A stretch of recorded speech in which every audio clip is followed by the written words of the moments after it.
अगर कोई आपसे ऐसा सवाल पूछे जिसका हर जवाब आपको अपराधी बना दे, तो आप क्या करेंगे? उज्जैन के राजा विक्रमादित्य एक बार फिर श्मशान की ओर बढ़ रहे थे। कंधे पर लटका था बेताल, हंसता हुआ, खामोश लेकिन खतरनाक। अचानक बेताल बोला, राजन, आज की कहानी तेरे सिंहासन से भी भारी है।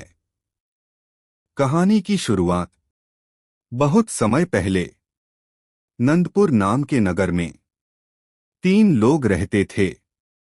एक देवांश ईमानदार व्यापारी, 2 शौर्य वीर सैनिक, 3 माधवी बुद्धिमान स्त्री। तीनों एक दूसरे को बहुत अच्छे से जानते थे। एक दिन नगर में अकाल पड़ा। राजा ने घोषणा की, जो नगर को अनाज देगा उसे आधा राज्य मिलेगा। तीनों का फैसला। देवांश ने अपना सारा धन लगा दिया। शौर्य ने सीमा पर जाकर लुटेरों से अनाज छीना।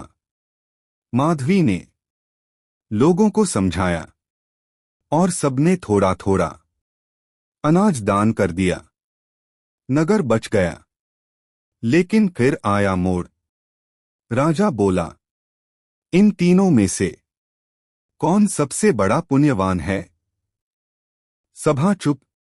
तीनों के काम सही थे, लेकिन एक सवाल छुपा था। क्या गलत रास्ते से किया गया सही काम सही कहलाता है?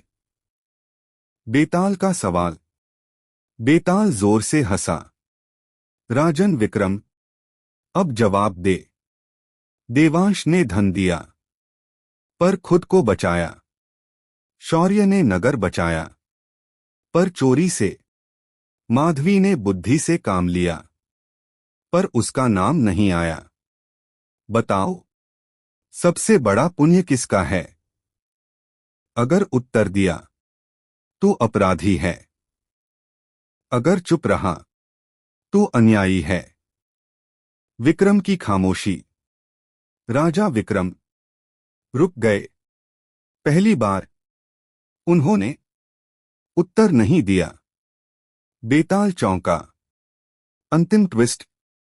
विक्रम बोले, जिस सवाल में हर उत्तर गलत हो, उसका उत्तर चुप रहना होता है। क्योंकि पुण्य तुलना से नहीं, नियत से तय होता है। बेताल पहली बार खामोश हो गया। कहानी का अंत। कुछ सवाल राजा को नहीं, इंसान को परखते हैं। और बेताल फिर से उड़ गया। Please like, share and subscribe our YouTube channel.